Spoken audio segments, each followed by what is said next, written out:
Hi, welcome to my channel. My name is DJ. Welcome to the Grand channel. If you've been here before, thank you for rocking with me. Appreciate you. Please like, please subscribe if you like the video, and comment. All right, today we'll be going over 2016 and up Volvo XC90s. All of them have the smart gate with the skid plates. So this is how you do it. With the key either in your hand, either in your hand or in your pocket, right?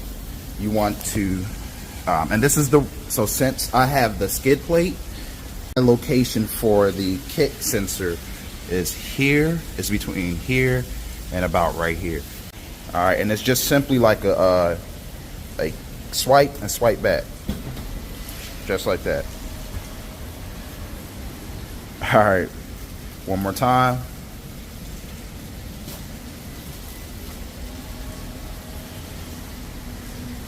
Perfect. Thank you. Bye.